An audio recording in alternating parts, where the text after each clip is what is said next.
7h, 9h, Europe 1 matin. Le zapping politique, enfin, Dimitri Vernet. Bonjour Dimitri. Bonjour à tous.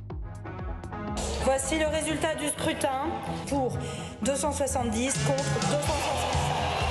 En conséquence, le projet de loi est rejeté. La liberté. Gérald Darmanin, capitaine, abandonné. Quel revers, vous l'avez entendu hier à l'Assemblée. Une alliance NUPES-LR-RN a rejeté le projet de loi immigration du ministre de l'Intérieur. Un échec politique, comme il l'a reconnu sur TF. Je suis un parlementaire, un élu dans l'âme. Quand on a un échec, c'est un échec, bien évidemment.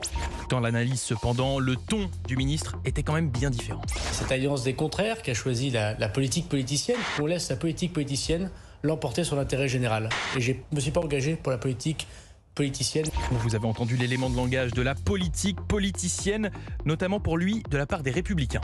Et après les retraites, après l'immigration, les LR ne prennent pas leurs responsabilités. On voit bien que là, manifestement, les LR n'ont pas envie, ils font la politique du pire.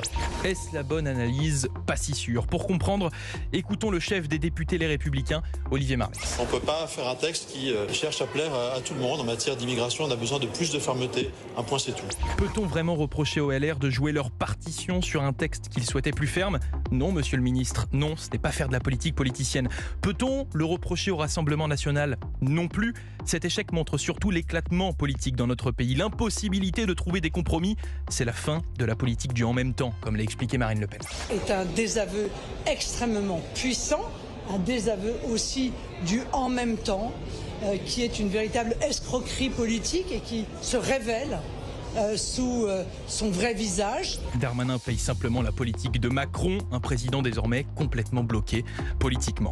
Allez, toute autre chose maintenant. On vous en parlait hier sur Europe 1. À Issou, dans les Yvelines, une professeure a été prise pour cible, accusée d'islamophobie, juste pour avoir montré une peinture représentant des femmes nues en classe. Oui, 3 ans après la mort de Samuel Paty, nous en sommes là, toujours là. Le ministre de l'Éducation nationale, Gabriel Attal, s'est donc rendu sur place. À l'école française, on ne détourne pas le regard devant un tableau, on ne porte pas de tenue religieuse. Bref, à l'école française, on ne négocie pas ni l'autorité de l'enseignant, ni l'autorité de nos règles et de nos valeurs. Il a également annoncé une procédure disciplinaire contre les élèves en question. Le ministre, on le sent, intransigeant sur les questions de laïcité. Mais, pour les députés insoumis Louis Boyard sur RMC, tout cela, c'est de la faute de...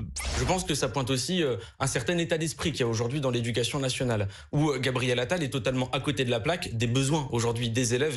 Mais bien sûr, monsieur Boyard, je pointe moi également que vous refusez de nommer les choses par pur clientélisme. Encore une fois, cette fois, Gérald Darmanin, vous pouvez le dire. On laisse la politique politicienne. C'est plus un zapping politique, c'est le Zap 50 de Dimitri Vernet tous les matins. C'est la cour de récré. Ouais. Merci beaucoup Dimitri Vernet. Demain matin, ce sera Charlotte Dornelas qui officiera à votre place. 8h58 sur Europe 1.